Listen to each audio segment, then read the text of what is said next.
Brilliant. Okay, great. So I will pass to Barbara Callender to start the proceedings. And yes, as I said, if you do have any questions, please just drop them straight into the chat. And yes, have a great evening. Thank you, Barbara. Thanks, Emma. That's a great introduction. Well, without more ado, I suggest we launch into the three statements from our three candidates. Each one's got 5 minutes, and I decided let's do it in alphabetical order. So we start with Mike Galsworthy. Mark, my finger is on the 5-minute counter button. Off you go. How very ruthless, Barbara. Okay, I'm going to take this as an opportunity to set out where I think we are, both internally and in our political context, and then talk about the three main challenges that I want us to go for, that I want us to embrace fully, that I see coming up. So first of all, where are we?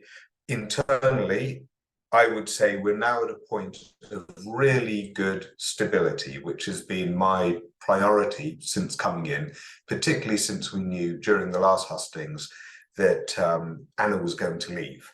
So in terms of finances, we are financially stable. Membership provides a good, steady income stream, and we have worked to increase that to a good state. In terms of leadership, we've got good stability now. I think bringing in Nick was an excellent choice. I'm working with him really well. Everyone is working with him really well, as far as I can tell. And also there's going to be a lot of stability in the executive going forward as well. And I think given that we've just had the changes that we've had, that's really important, and we can really now plan for the next couple of years, which are going to be critical years in terms of the political dynamic. Also, and this is very important, I think we've got really good community unity at the moment, and we must not underestimate how important that is when you want to focus on building, and you want to focus on outreach and building outward. Both within European movement itself, everyone seems to be on the same page and working together well, but also across partner organizations, there is a good ecosystem that we've got now. So stability in terms of what we're all about in our community, that's all good. In terms of the current political context, we're also in a good place. You will all be aware of what the polling says about leave versus remain if you had it again, which has already moved on to was it right or wrong, and has already moved on to would you rejoin or would you like to stay out, where we're seeing when you remove don't knows hovering around 60% for rejoin. On Nisus now, we think polling is probably the best tracker to keep an eye on because they do it weekly. But the public sentiment is in a good place, and that's very stable. But also, importantly, we've seen over this last year the retained EU law bill completely slashed down, the internal markets bill chucked out for the Windsor framework, UK CA marks trashed for going back to the CE mark, Horizon landed, and now the ID card restrictions being rolled back. So we're actually, despite the lack of movement from political parties, we're actually starting to see political momentum changes in the right direction. The risks are, of course, will that change continue? Will it slip off the agenda in 2024? We have to be the ones putting on the pressure to keep it there in the agenda. And we need to be there in the fight. So challenge one, we all know what this is. It's the media cut through. We need that. We need, and all of our senior team agree on that, that over the next year, we need to become a household name from the current level of recognition, which is very low, to really up to about 1 in 4 people, let's say, knowing who European movement are. We need to do that, get on the media and take on opponents there. Challenge 2 is getting the right balance of 3 things in terms of the optics of this organization. 1, political credibility. Secondly, activist credibility. And thirdly, diversity credibility.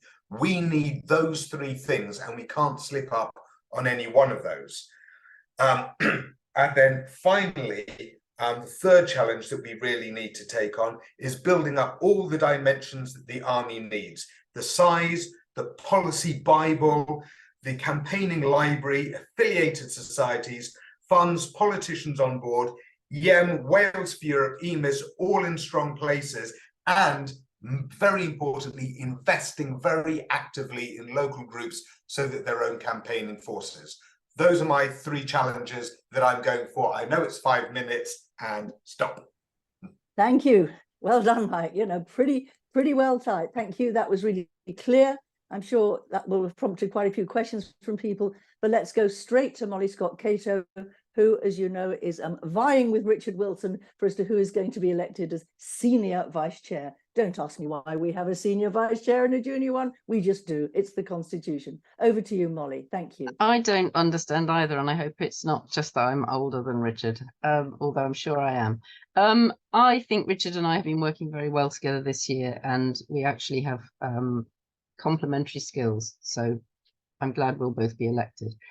I campaigned with the European movement in 2016, and then I've become more active since, because I'm determined that we could go back into the EU, and I'm sure the European movement is the organisation to take us there.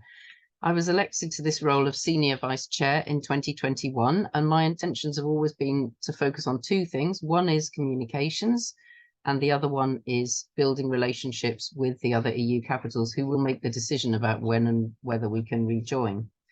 I also was asked by Andrew Adonis to undertake a diversity review of the movement, and I did that with a really useful group of people, and we produced a report called Faces of Our European Future, and we haven't progressed that as rapidly as I would have liked over the past year, and I completely agree with Mike, it's an absolute priority for this year. So I have my eye on that, although my 2 priorities are, as I already said. So a lot of you probably know that halfway through my term, I had to take over as chair because of the incapacity of our existing chair, and it was quite a burden, again, as Mike can testify. And but it was actually a real privilege as well, and it was particularly a privilege to be involved in appointing some of the fantastic staff we've got now, and being able to see how the organisation works much more from the inside. So, yeah, it was a real insight to me, and something I think helped deepen my role as vice chair. So, just to go on to the more diplomatic function I was talking about earlier, we're actually taking a trip to Dublin later this month, and that's the first visit to another European capital by the European movement, and we're being hosted by European Movement Ireland, and we're meeting various ministers and having really useful conversations with civil society organisations, and that's really to ask this question, you know, what would it take to get back? What are the steps? What does the journey actually look like? And I think that's absolutely crucial. So often we just have a conversation with ourselves about our relationship with Europe. And so reaching out and taking on that diplomatic role is an important part of European movement's work for the coming years. And then I also think we need to be much more strategic about our comms. We've got some good comms staff in place now, but we still don't have a strategic comms strategy. And that I see as an urgent priority to build that up. So we know what our comms is about. There's various objectives we need to achieve. We need to develop together a strategy that enables us to meet those objectives. I personally, as I've outlined, the time I have for the European movement, I tend to spend on these issues around the national organisation, but I'm also really impressed by the way local groups are working, and I'm always very happy to come and talk to local groups. I did a lot of that in 2016, and I'm always happy to come and visit. Just ask if you'd like me to come and talk at your meeting. I also just wanted to point out that I have a lot of contacts with European politicians and Green politicians generally. I was instrumental in bringing Caroline Lucas and Terry Reinke into our movement. I hope you'll both agree they're very useful allies to have. And yeah, probably up to my 5 minutes. Just wanted to say it's been great watching this organisation grow and build over the past couple of years. I feel we're completely ready to go now. We're like a well-oiled machine, and I'm very excited to be a part of that in the next 2 years. Thank you, Molly. Actually, you did it in under 5, so that's fantastic. But what you said was very clear and very precise. I think we got some very clear information from you. So without any further ado, let's go to our third candidate, Richard. The floor is yours. Thank you, Barbara. It's great to see a lot of familiar faces on the call, but for those who haven't met me before, my name is Richard Wilson, and I've been Vice Chair for 4 years of the European Movement. So I'm really looking forward to doing another 2-year stint. As Molly and Mike have said, this is an unusual campaign in that we know that the 3 of us are elected, but it's a question of who comes out on top in this battle between me and Molly. I don't have any strong feelings about that. I've worked really well with Molly over the past couple of years, and I'm sure we're going to work well together again. But I want to use this process to talk about my vision for the European movement, and I'd like, to look for your support for my vision in the form of you voting for it. The headline of my vision is that I feel strongly that the overriding priority, almost the sole purpose of the European movement at the moment, is to get us back into the European Union as quickly as possible. I think we need to be very confident about that, about saying that that's our aim. We should say it publicly that we are about rejoining the European Union. We agreed almost 2 years ago on the step-by-step to rejoin strategy, which a lot of you will know. It has 4 stages to it on the journey. Time has passed, and I very much stand by that strategy, and I always have, but it must be a dynamic strategy. It can't be frozen and set in stone. We have to be flexible. We have to be constantly looking at where we are along that timeline and what is the next step that we need to be taking and when do we need to be taking it. One point I made in the message that went out at the weekend to all the members is that we don't have to take those steps in single file. We can be, to use Mike's analogy, we can be an army, and we can have an army with many different fronts. We can be pushing in lots of different fronts, lots of different policy areas, lots of different campaigns all at the same time, using all the different skill sets and the different resources that we have at our disposal. There's no single magic key which is going to get us back in the EU. It's going to take pushing and trying in so many different ways to get there. And we've got to take opportunities which arise perhaps sometimes unexpectedly. We've got to be ready to be dynamic and agile. In terms of the different fronts, there's a range, there's a spectrum of them. It could go from something like a campaign on Erasmus, which I support, or it could be a campaign on rules for musicians or barriers for business. But I also want us to see us be very bold about our ambition on some of the bigger picture stuff, such as freedom of movement. I feel very strongly about that. Joining the customs union, we need to press on with that. Joining the single market, and all of those steps, major steps, will get us a lot closer to the ultimate step, which is to rejoin the EU. But I don't see any of these campaigns as mutually exclusive. We can do them, some of them simultaneously. We can even have sub-campaigns and sub-brands and things like that, which are pushing all the time to get us to the end. The reason for that is we need to build a broad coalition of support. We need to encompass ultra-Remainers like me, but also pragmatic business types, young people who want their opportunities back, and even just people like holiday makers who just want to go abroad without all the hassle that nowadays entails that it didn't used to have. So you can see, there's different buttons to press for different people. This is why I've supported various projects over the past couple of years. I'm really impressed with the work of the European Movement's Twinning Group, who had their conference in Bath last month, which I went to. That's just building a bit of a cultural connection. I'm also on the board of the Festival of Europe. I was involved in the campaign for a public inquiry into Brexit, but at the same time, at the front line, I'm on the board of the National Rejoin March, and I'm very proud to be associated with that, and I'm really impressed with the work that they have done to get the word rejoin on the table, just on their own, primarily on their own efforts. But having spoken about the big overarching vision, I just want to pick up on what Mike said really about, the in-house stuff that we need to do. We we do need to keep growing the membership. It's grown from 7,000 when I first became vice chair to 21,000 plus now, which is tremendous. But I've felt for a long time we should be pushing on towards 50,000, 100,000. That's the sort of, you know, potential I believe that the European movement has, given the magnitude of the cause that we represent. How do we get there?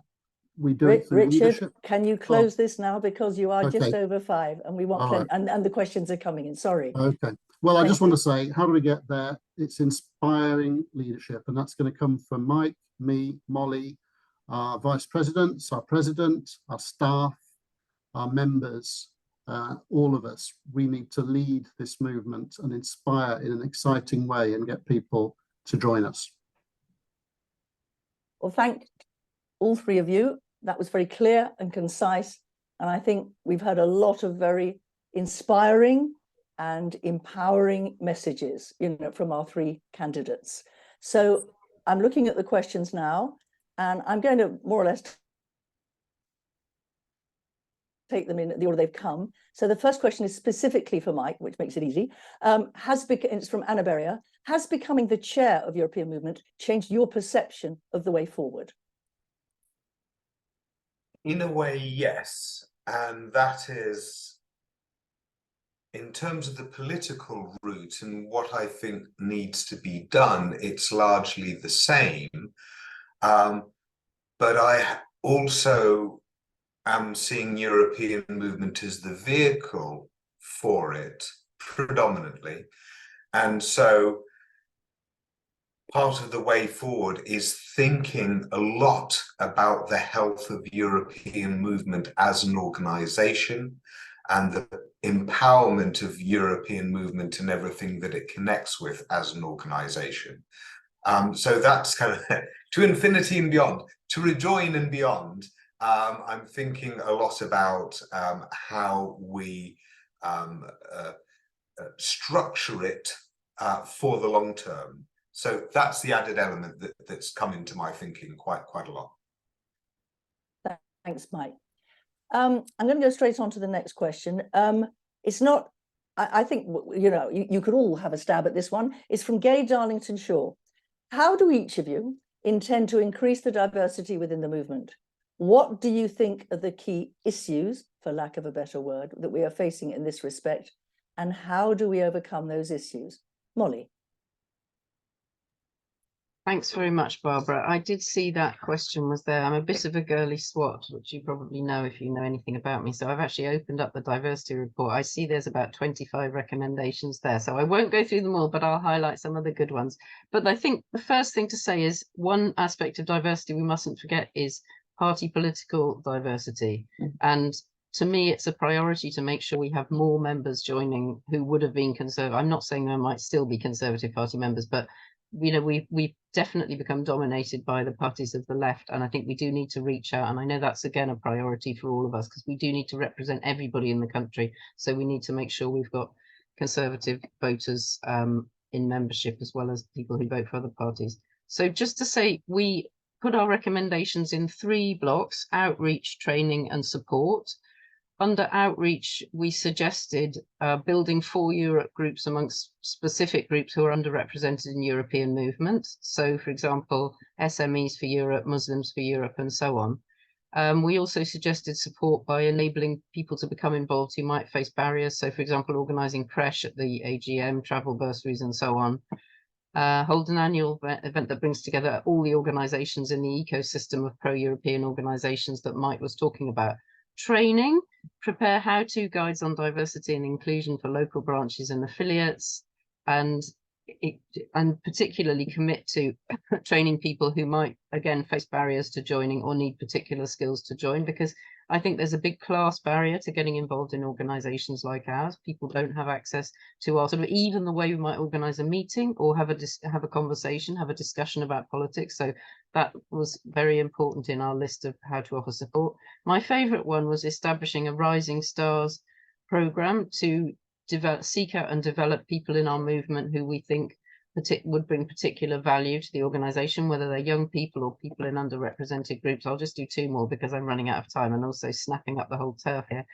But also sharing good best practice between local branches where they feel they're doing well on this, and make sure that their best practice is shared with other branches, and suggesting that all branches with more than 30 members should appoint a diversity officer. That's enough. Thanks, Molly. Over to you, Richard. I mean, I'm not going to repeat what Molly said, and Molly's done that work on that, which I fully support. And I also support, you know, the work that Claire Moody has done. She had an event a month or so ago designed to progress the diversity agenda and to encourage people like us to go out there and invite people we might know and encourage them to get involved in the European movement. And I fully support that. If I can just focus on one aspect in particular, which I think is just glaringly obvious to us, and it's age and youth. We've had survey after survey which has said that the average age of a European movement member is about 69, 70, 71. It's clearly ridiculous, really, that an average age should be at that high. And you can look in this meeting now and see there's not that many young people here. No disrespect to anyone who's here, but you know, we've got to have a future as an organisation, and that's going to come from having young blood coming through and working their way through the ranks. So I feel very strongly about that. I'm actually at the moment the sole director of Young European Movement, would you believe? And that's, you know, I got involved in that really just to provide them with stability while they tried to get their act together. And I support very much Young European Movement. They're trying very hard to get things going in the young area, and they need support. They need support from the mainstream European movement. They need financial support, logistical support, and so on. I think, to me, you know, without going into all the other aspects of diversity, if we can just deal with youth, it will open the door to a lot of things. It will open the door to class as well, to political spectrum. But fundamentally, we just cannot carry on being an organisation that is so skewed towards the older people. We have to move on that. So that's my main thing. Thank you. I was actually thrilled to learn that the average age of the European Movement member is now a sprightly 64. You know, so we are going in the right direction, but I think we've got to move a little faster. I'm with you there. Mike, please, anything you want to add to that? I will add that I'm glad that we do have the structures of the diversity committee, the membership committee that's also interested in this, and our head of membership, who recently did that survey of who our members are, who our supporters are, and so that we can actually track this over time. And from what you heard from Molly, you can see that we're working on it. And as chair, this is something that's very important to me. So I fully back what the diversity committee is doing, and I want to resource actions in it. I'll add a couple of things. Firstly, what we can also do is seek out patrons that represent different communities that we want to work with. We do have space in our constitution for having patrons as champions. You can also get young champions as well. And I also think that we should be looking at joint events with different communities that we want to cross-fertilize with. And that can be demographic based, but it can also be sectoral based, because I think in terms of diversity, as Molly said, working class groups from different sectors of interest is really important to get on board, as well as, you know, the obvious BAME groups and other underrepresented or marginalized communities. But we do need to build out affiliations with lots of other communities and bringing some of their champions into our advisory mix and our spokespeople mix, and also doing events with other communities as well. I think are two other elements where we can really diversify who we are. Thank you. I'm going to switch to another question. I'm torn, but I think I'd like to go with Jacqueline Williams. Is there a plan to start focusing on the positives of rejoining the EU, or at least the single market, rather than the awfulness of Brexit? Could the narrative tilt to being more upbeat? Richard. Absolutely. I mean, I talked about the 4 stages of the step-by-step strategy, and I think the first stage was pretty much about making the point that Brexit has failed and ramming that point home. But I do think we need to move beyond that if we haven't already. So really, as I covered in my talk, I want to look at positive opportunities, Erasmus, freedom of movement, single market. Those things are positive, and the benefits that they would bring. And I definitely think I would like to see European movement in our messaging, both in sort of mainstream messaging and also on social media, really pushing a lot more about positive messaging about this is why we believe that we need to rejoin the European Union. This element, this component, these are all the reasons. So quite simply, I agree with you, Jackie. I'd like to see that in the next 2 years. Thanks, Richard. Molly, please.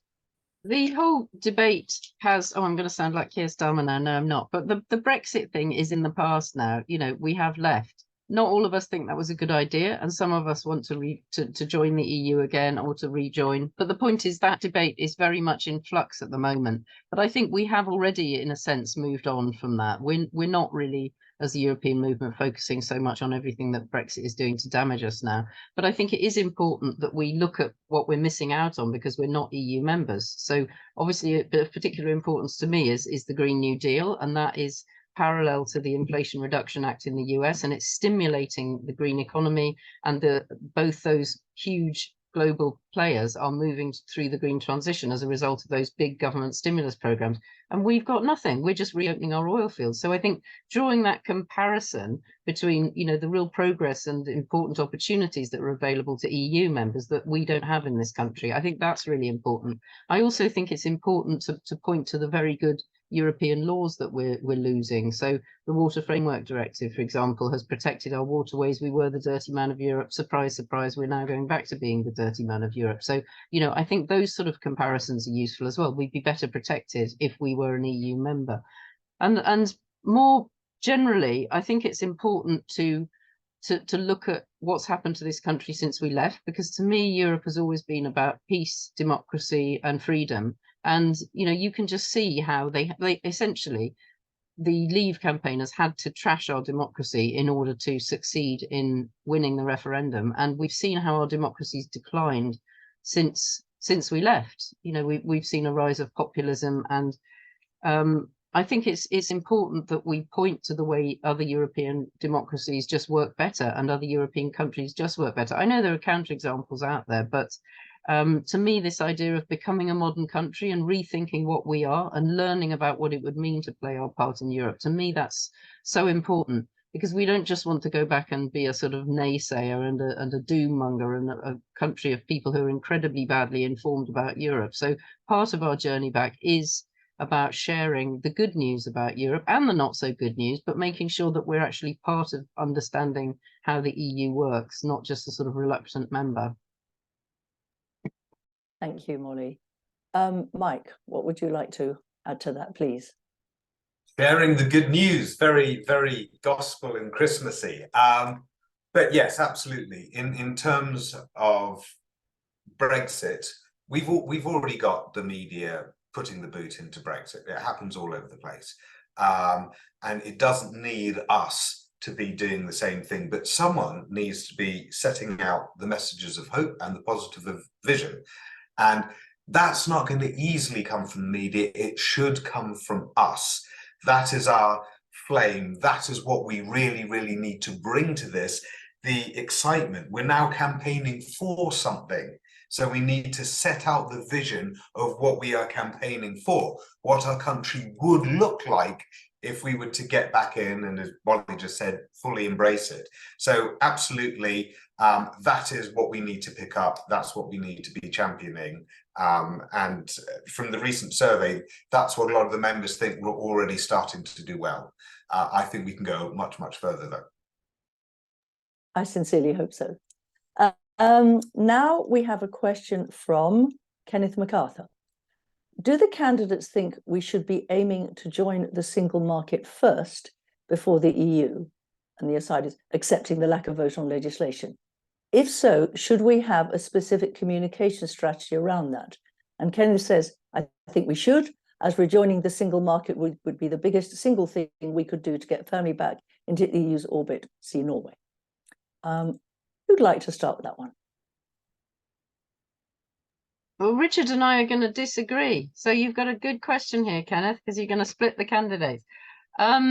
Exactly. Obviously, I know it's our position that rejoining the single market is one of the steps on our pathway to EU membership. But I'll tell you why I think there are really big risks associated with that. One of the arguments that was made to take us out of the EU was that it was a non-democratic institution. And I could always say in those debates, hello, I'm an MEP, people voted for me, it is a democratic body. But if we joined the single market without joining the political institutions, people will be able to make that argument. And people that want to oppose us being members of the EU, it's always been a very strong argument in their card. And I personally wouldn't want to hand that to them. And I probably feel particularly strongly about this because I've been an elected representative in Europe. And so I not only know how that feels, that you're part of making that what I think of as an extraordinary, amazing body of law that really protects all the citizens of Europe. But, you know, not only have I played my part there, but I've also seen what happens to countries just like Norway, where they don't have any role at all. And, you know, we were there making laws and then we just send them to Norway and they just had to implement them. And there's a sort of fig leaf that implies they have some influence over them, but really they don't. And so, you know, as a Democrat and as somebody who's been elected, I wouldn't feel comfortable with that. I don't want other people making my laws. And on this point, I agree with the Brexiteers. And I think they have a very strong point. I think most Brits agree with them. And I think it would be difficult for us to make the case to join the single market with that democratic deficit. And I don't think we need to do that. And my other reason for not thinking this is a terribly good idea is that I don't want to make Brexit work. And if we got to a situation where we joined all the bits that really mattered and our lives were simpler, and, you know, we thought we had all the benefits of being in the EU, but without being in the EU, again, it would be harder to make that argument that there's a reason for being a member. So to me, I want us to be a member of the political institutions. I don't want us to be a country where, much as I think a lot of German politicians would make wonderful laws, and I know a lot of the politicians that are there making European laws right now, I still think we should be making our own laws. So it's a point of principle for me. But as far as the European movement's concerned, there is a majority in favour of thinking we should join the single market first. And Richard and Mike will now explain why. Over to you, Richard. Yes, I mean, you won't be surprised that I do not agree with the Brexiters on this point at all. I think Molly is frankly making the perfect the enemy of the good, in the sense of, you know, either we rejoin the EU or we don't join anything in terms of the single market. The single market, as far as I'm concerned, is a major step, an important step on the road to rejoin, not least because it restores the 4 freedoms that come with the single market. And as I mentioned earlier, freedom of movement being the one that's most valuable, I think, to a lot of us. We appreciate that we want our places back in the European Parliament where we can vote on things, but you can't always have what you want on day one, and sometimes you have to work towards it. And that's my understanding of the step-by-step to rejoin strategy. The important sort of political dimension to this is that we might have to, in this struggle that we're engaged in, sometimes we might have to compromise on things if we're going to get progress. We know that the Labour Party is not proposing to rejoin the European Union, and it probably won't in the next Parliament, and we don't know when we'll be able to get them to that position. But we have an opportunity to get them incrementally to agree to things, maybe modest things like Erasmus, but you know, we as an organisation want to push them further, and single market is pushing them further, and we should be aspiring to do that as getting us towards full re-entry. It would give us, as I said, freedom of movement. It would solve the Northern Ireland problem.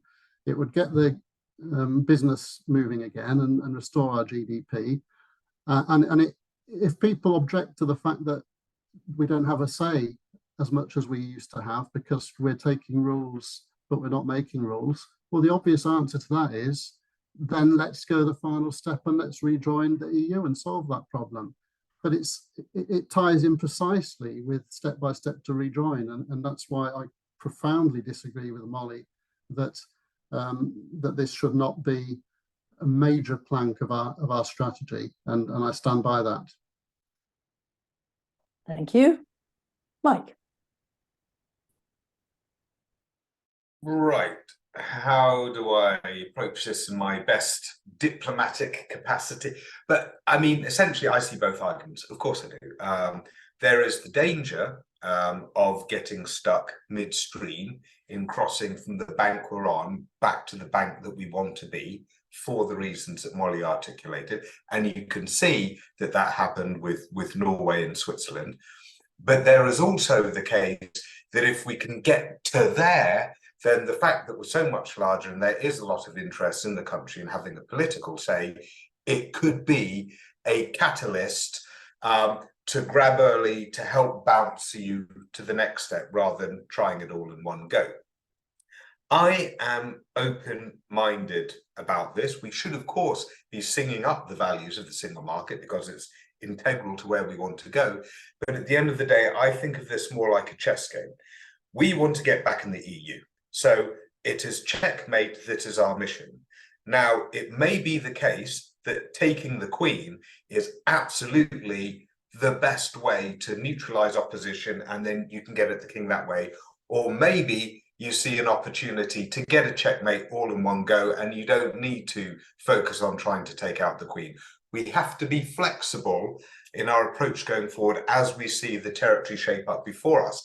And it may be that for some people, the thought of having a referendum on the single market, then having a referendum on the customs union, then having a referendum on rejoining outright is too much for them, but there's a political will to try and do the whole lot in one go. So we should just be live to all the different options. And so that's the way I see it.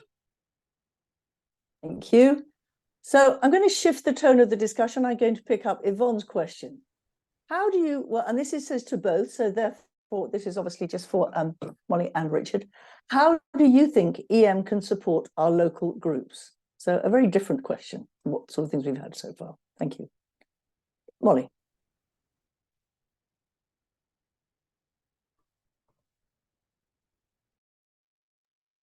Sorry. I think that the most important thing is that local groups have something to do, and I think we need to work on a sort of program of events. And actually, we could do this on an annual basis. We could have the same events every year. I know when Europe Day comes along, it's like, oh, it's Europe Day. But I think we could look ahead and we could actually have an annual program of the kinds of dates that make sense and events that would happen on those dates, and encourage our local branches to get involved in those as much as possible.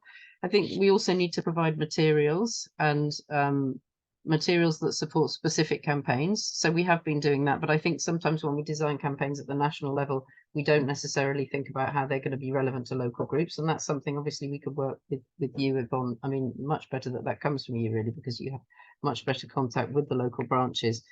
Again, I worry that we don't really have enough local branches, and we don't have enough strong and active local branches. And the sort of work that Leads for Europe do, actually going out there on their street stalls, is tremendously important in maintaining visibility and also in building support and, you know, indicating to people that this is a live issue. But I don't think very many of our groups are doing that. And I wonder if it would be good to have twinning, not just with other European cities, but also with parts of the country that are not so strongly pro-European. And I know I discussed this with Cambridge is the most pro-European place I ever go. My son lives there and I feel totally at home every time I go there, and they have a very strong for Europe movement. But there's plenty of places not that far from Cambridge that are much weaker, and I think it would be good to encourage that sort of twinning to try and build up branches in places where they're not so strong at the moment. So those are some ideas. Obviously, also, I think, I know you travel the country a lot speaking, Mike, but I think we could have staff and other governance people doing that. And maybe we could develop almost a sort of a specialist subjects list. And I could go and do talks about, you know, European Green Deal and energy cooperation and things like that. And Other people could pick up their specialist topics, and staff could go and explain how the campaigns are working. And so again, that's something for local meetings in the branches to focus on. So I think we could be providing a lot more meat, as it were, for local branches to work with, and that's something, yeah, that will be good to discuss that on the exec, Yvonne, and bring in your thoughts about which of those things might work well. Thanks. Richard. Yeah, that's a good question, Yvonne. I'm actually quite concerned at the moment about the health of our groups and our grassroots network, and I include my own group in that.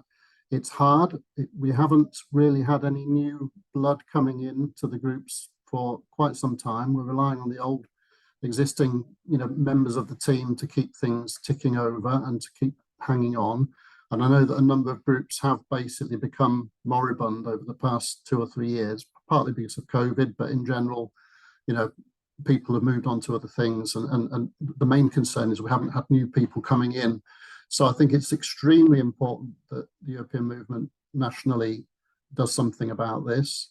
The encouraging side, as I said earlier, is that we've trebled our membership over the past 4 years from 7,000 to 21,000, and we've got 250,000 people on our database. So we have the ammunition there in terms of contacts and people that we can deploy, and we need to get more of them involved in their local groups. And I think head office, well, all of us really have a role to play in unlocking the people that we know are connected to our movement and getting them boots on the ground.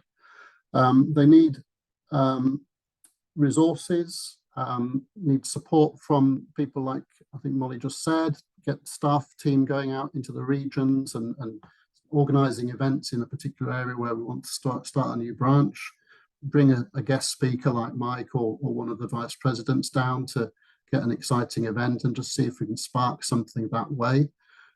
We need to give money to local groups when they're putting something on. I know we do occasionally put money out, but I think if you look at the figures, the amount of money that's been distributed from the centre to local groups is tiny, actually, and we can afford more, in my view. I think there should be support from our social media accounts. It's something I've been talking about for a long time. Our social media basically resolutely ignore the activities of local groups, and that needs to change. And I want to see that in the next 2 years. We want to convey the impression of an organisation which is a grassroots organisation where we really care about our members and the groups that we consist of. So we should do that. Yeah, I think it's a priority for me. I think we've really. I'm sorry. The last thing I want to say is, just on the positive note, I've been seeing what's been happening in Scotland recently, European movement in Scotland, and I think that's really impressive. They've been doing loads of events. They've been participating in the Star of European Unity event, for example, as did Wales. But they've also been going out, relaunching branches. I think they were up in the Highlands the other day to relaunch Highlands for EU. I see activity in Edinburgh, Glasgow, Stirling, southwest Scotland. To me that it's noticeable what EMS in Scotland are doing in recent months, and I think we could learn in the rest of the UK from that template as to how to revitalise branches and groups around the country and to get new branches going. So I think it'd be really interesting to get the Scottish team down to come and tell us what they've done and how they've done it, and to do the same here. Yeah, thanks, Richard. And I will sort of say, from a personal point of view, as chair of a local group, getting new people on board is extremely difficult. Running a group, being active one, takes a lot of time. Takes a lot of time and energy, and I think that will need to be acknowledged much more by head office and because people need support.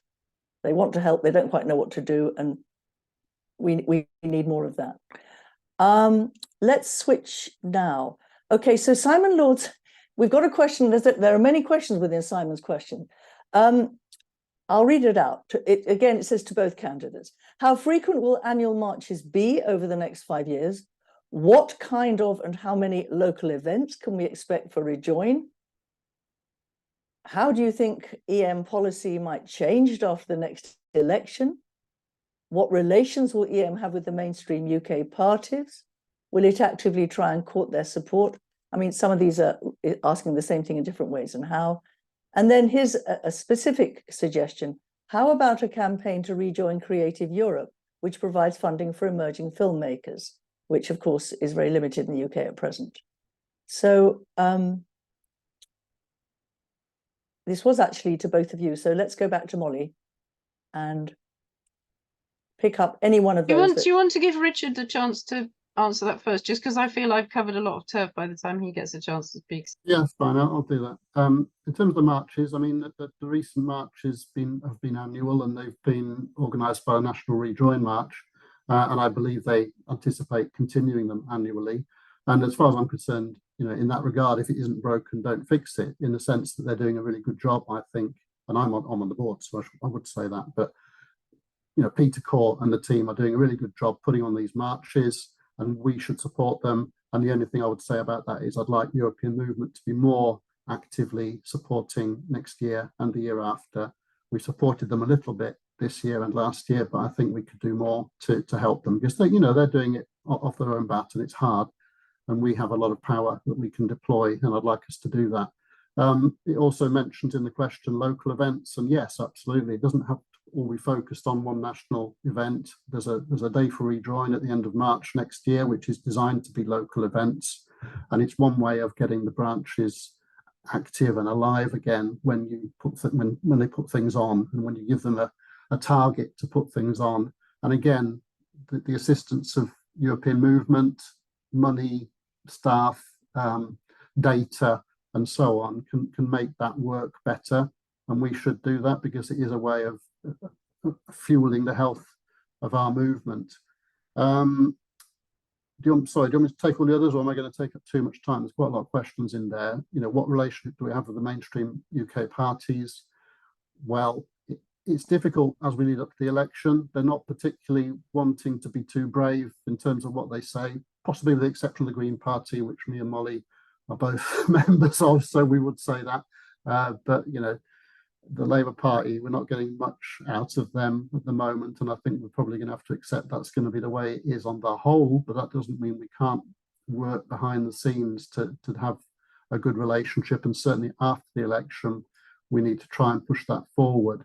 I do look at the work that Best for Britain do in that regard, which I think is quite impressive, and I think we should perhaps try to learn a little bit from that as to how they have networked with politicians in Westminster and built those relationships, which they can then use to get the intel and to try to find opportunities to influence policy. And that's something that perhaps in a Labour government, there will be various aspects of policy where we can press some buttons and try and get some progress. So I do think that's important. Shall we just pause there and maybe? Yeah, sure.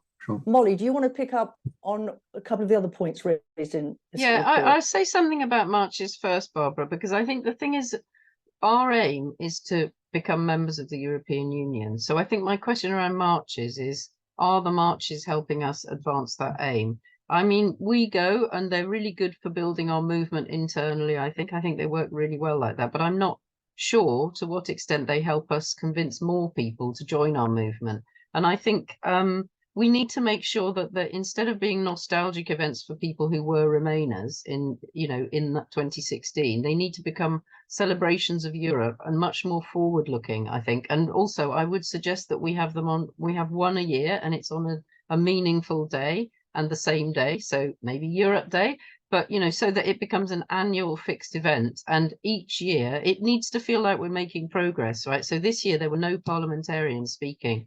And, you know, we tend to have the same speakers rotating. To me, that doesn't feel like progress. So I think we need to be more strategic about how the marches are used, and that they communicate to people, wow, there's loads of people that are really pro-European, and they're people just like me, and they're getting bigger every year, and we are going to join the EU. If the marches were doing that, they'd be a really important part of what we're doing. I'm not convinced that they necessarily are doing that at the moment. So I think we have to use marches and events strategically. I've already mentioned the importance of a calendar of events, and I think that would really help give our local groups something to organise around, and other people indeed. And we could have, you know, we already are making something of Europe Day, but we can start to make new European traditions in this country that then helps to build our movement and build a positive understanding of the EU, like the twinning that Richard mentioned, which is achieving similar outcomes in my view. Sorry, this is quite a difficult question. They're all quite complicated questions, but on the question about working with parties, we live in a two-party system. Obviously, I think that's appalling and anti-democratic, but that's the system we live in. So unless one of the parties that's allowed to make a government in our country picks up your cause, you're not going to win it. So that is the harsh reality. So either we work very hard, which I obviously do in other channels, to get a proportional system, in which case you're in a different game. But while we're in this game, we have to persuade one of the parties to pick up our cause, and that party is going to be Labour. So those of us who are in Labour or aren't in Labour must just recognise that. And I feel that as a Green, I'm putting pressure on Labour over a whole load of issues, of which Europe is one, because they know that 70–80% of their members agree with our policy and don't agree with their policy. But, you know, that's just the reality of our political system. We want people in our movement who are from all the parties and are influencing the policies of all the parties in a pro-European direction. But in terms of the change that we want, somebody's going to have to put it in their manifesto that they want us to join the EU, and it'll be the 2029 manifesto in my fantasy, and then we'll be back, you know, early 2030s. But you know, that's just what has to happen. To rejoin Creative Europe, I don't really know whether you have to. If you don't have to be a member of the EU to join that, then yes, of course. And we have to encourage all types of cooperation, whether it's on filmmaking or music or, you know, energy. You may have noticed that there was a memorandum of understanding signed earlier this week, or was it last week, between Robert Habeck, the German finance minister, and Claire Coutinho over hydrogen and energy connectors and so on. And that's all really important stuff, because obviously we are still European. It's not just us that thinks that, it's geography that thinks that. And all those ways of cooperating keep reminding people, actually, we're part of this continent and we have close relationships with other people in the continent, and that's all grist to our mill. So yes, all of that sort of cooperation is really positive and important. Thank you. Let's give you both a break and let's give Mike a question. Will we adopt the euro this time? That's Simon Lord again, when we rejoin. Well, I'm very open-minded on this issue, as I should be as a good scientist. I want the economic health of our country, and I have spent approximately 0 hours researching or being told about the merits or disadvantages of joining the euro. So I think there's probably a lot of people out there in the country which would profess one way or the other, based on no real knowledge or analysis, just by identity politics and gut instinct. So I think one of the things that we should be doing at European Movement is be one of the first ones out of the traps to actually get some policy advice or some financial advice on what are the different factors at play here and the implications of doing that. Because at some point, someone is going to hit us with the question, and they're going to say, "What about, you know, joining?" Yeah, and you can throw back a witty thing and say, "Well, I don't know if the EU would actually let us. Did you see what Liz Truss did to the economy? Who would want that?" It's like, you know, hardly how you make a point that way.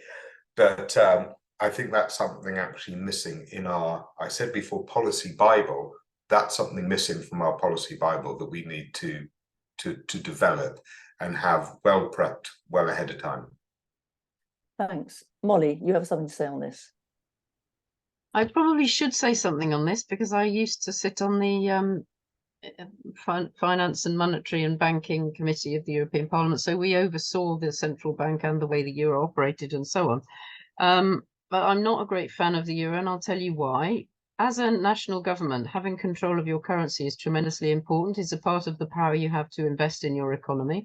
And the reason the Germans were not that keen on the euro is that effectively they have given up control of the mark, which was the powerful currency that then gave its energy to the euro. And in exchange for that, they maintained a lot of power over how other countries could actually create euros and what they could spend them on. And all of that tight control is still there. And it does limit the democratic freedom of countries to make investments and to, for example, introduce. So in COVID, for example, they had to relax a whole load of those rules because Spain and other countries just weren't able to create the currency they desperately needed to support people through a crisis. So joining a currency, when this argument happened in this country, it was all about, oh, what about if you ski down the wrong side of the Alps and you've got the wrong currency in your pocket, you know, and nonsense like that. That's not what it's about. It's a heavy duty kind of fiscal and monetary decision.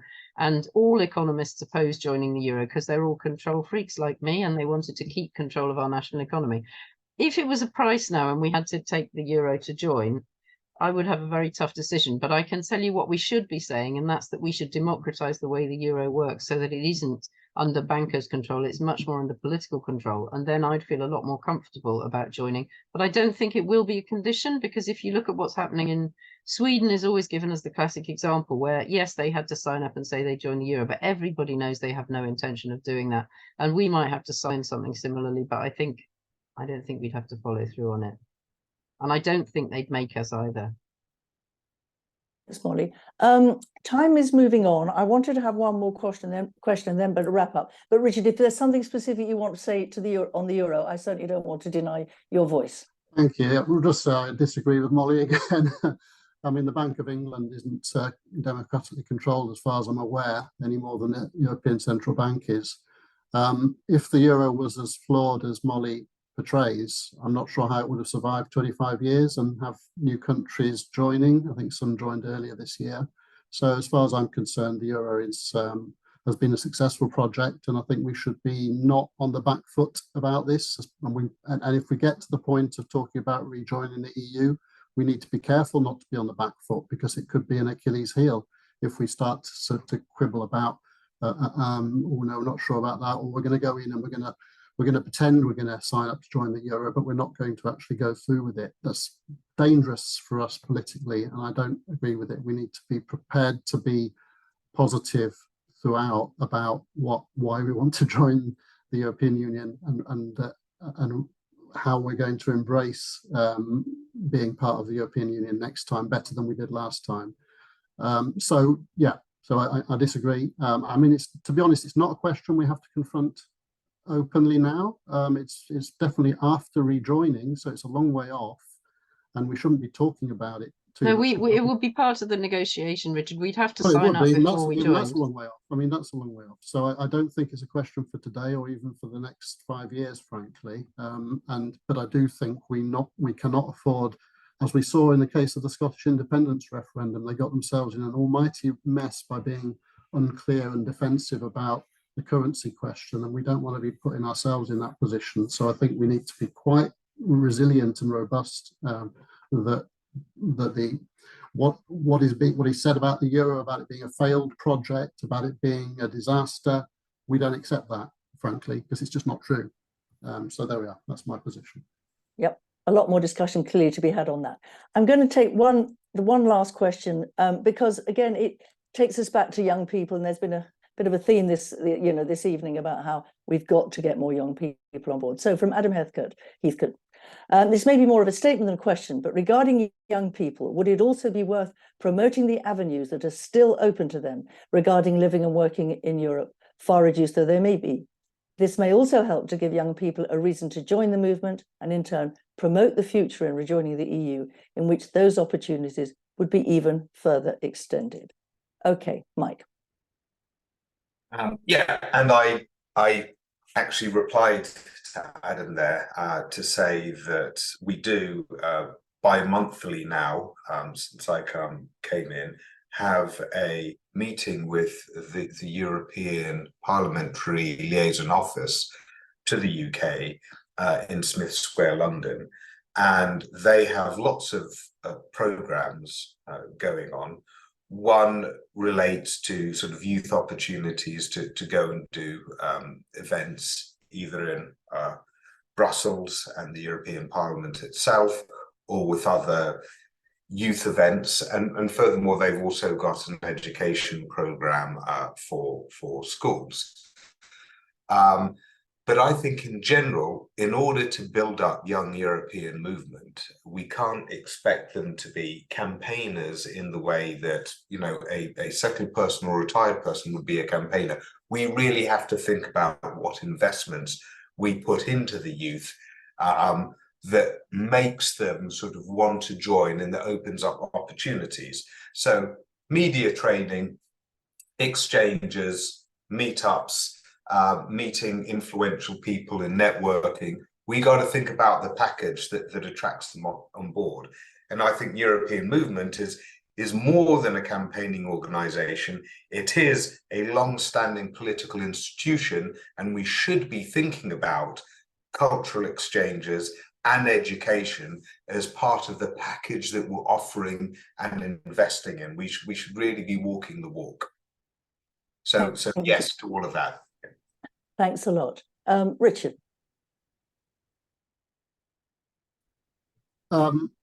Yes, absolutely. I mean, sorry, I'm just going to scroll back to the question. I've lost it. Yeah, I'll speak. I mean, Erasmus is one campaign that that is a way into that. I met a guy at the weekend at a festival who told me that it changed his life. You know, it's most unexpected. He just said, you know, Erasmus changed my life, and I can't believe it's been taken away. And it's not just university students who use Erasmus. It was open to all sorts of different vocational opportunities and so on. So that's anything like that. I mean, paradoxically, young people who I meet are almost overwhelmingly pro-EU, and there's no sort of question of us having any difficulty persuading them that we're on the right side. It's just getting them to be actively involved in the campaign that it proves to be really, really difficult. And I don't know why. You know, we can have any number of people coming to our street stalls and being really pleased to see us, but to actually get them to come and join a bunch of 70-year-old people sitting in a room on a Saturday morning, I don't know, it's bafflingly hard.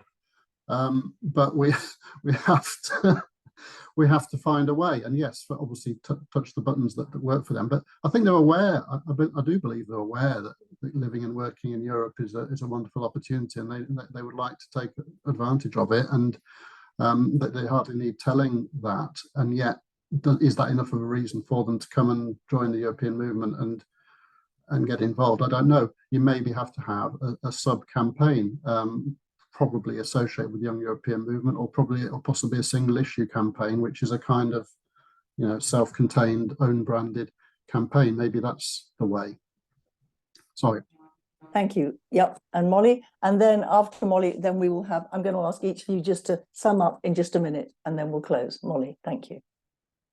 Thanks, Barbara. One of the things that infuriates me most about us leaving the EU is that young people have been deprived of so many opportunities, and obviously my children and their children will just not be able to feel European in the way that I have. And it makes me so angry that that's the case. And so, yes, of course, every opportunity that is still available for young people to connect across Europe is really important. And there are, you know, Horizon will be a way to do that if you're in an educational setting. And I'm sure we will get Erasmus back, because Turing is such a nightmare, and the twinning opportunities that Richard's talking about. And we need to work as well to make sure that young people can get freedom of movement even. And I think this is a good campaign for us.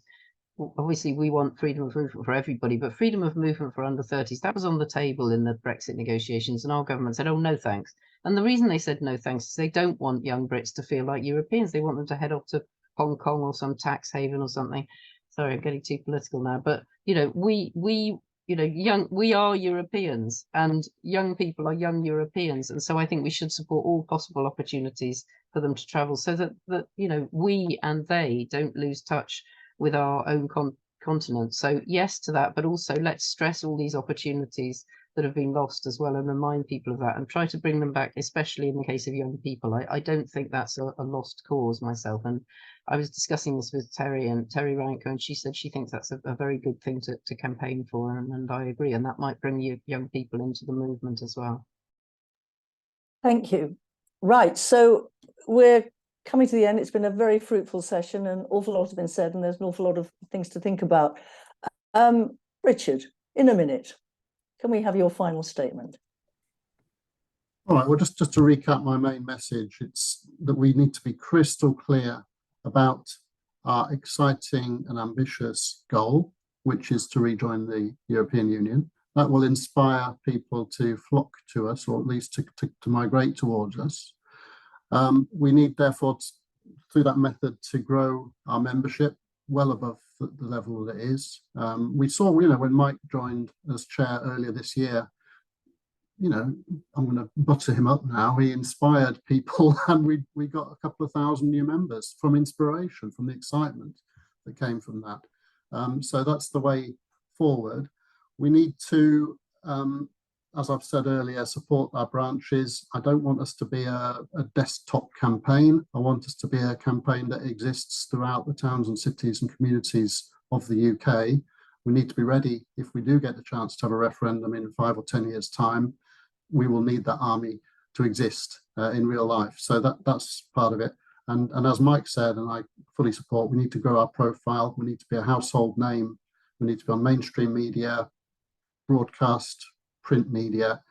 We have now the money, the size, and the staff team to do stuff like that. And I think we need to definitely press hard with that. Thank you. Molly? Well, I want to repeat again what I said at the beginning, which is, although I am in competition with Richard, we're not really in competition, and you've got us both and we'll work together, so lucky old you. But, what am I bringing in particular? Well, I'm incredibly energized to make sure we do become members of the EU again. I'm grief-stricken that we've left, and I'm completely dedicated to making sure we return. And I've got lots of European contacts and political experience that I think helps me play a useful role in the European movement. My priorities are normalize the question of rejoin. So it's like an issue that's like, oh, should we join the EU? Oh, yeah, maybe we should, rather than, oh, dear, we can't speak about that. So I think that's a priority for us as a campaigning organisation and in our comms. I've already discussed the importance of us developing a strategic comms plan, which we don't really have yet, but we've got all the people we need to develop that now. I think it's incredibly important to put the European movement on the map so that people see us, they realise what we're doing. So often I meet people and say, are you a member of the European movement? Why not? So I think everybody needs, obviously we're all asking people that, but it needs to be, I think we shouldn't have left the EU and we should rejoin. Automatic next step, join the European movement. And I think that's again about comms and building our profile. And lastly, as I've said, I think this work, building our relationships with European capitals is really important. And I'm excited about our trip to Ireland, and I know other members of the exec and the council and the staff will be taking part in those missions in future. Happy voting. Thank you very much. Now, we'll give the chair just 30 seconds or so, because, let's face it, you're going to be leading us for the next 2 years, Mike. So over to you. Yeah, and I'm delighted to be in that position, not just for what it means for the country, for Europe, for the world. It's an exciting place to be in, but also I'm really, really loving the team that we've got. And you've seen the interaction between Molly and Richard tonight. They're a team, and they're a team with me, and Nick is part of that team, that exec is part of that team, so is all the staff and our local groups. And it does feel as though we are now in a very strong position at the foothills of this battle. So I think, given the position that we've got ourselves in, we can afford to be strong the source now. We can talk about rejoin more boldly now. We can be more pushy with the media now. And I think that's what our followers and what many people in the country want to see. And also, Richard was talking about enthusiasm. Now that we have gelled a lot of what we're doing amongst ourselves, we need to start spreading that enthusiasm and that investment wider into our own grassroots, into communities that we want to influence across the continent as well, so that we're working with them. So we're in a good position. We just need to strengthen our source, strengthen our enthusiasm, and go out there and make sure everyone knows who we are and what we're about.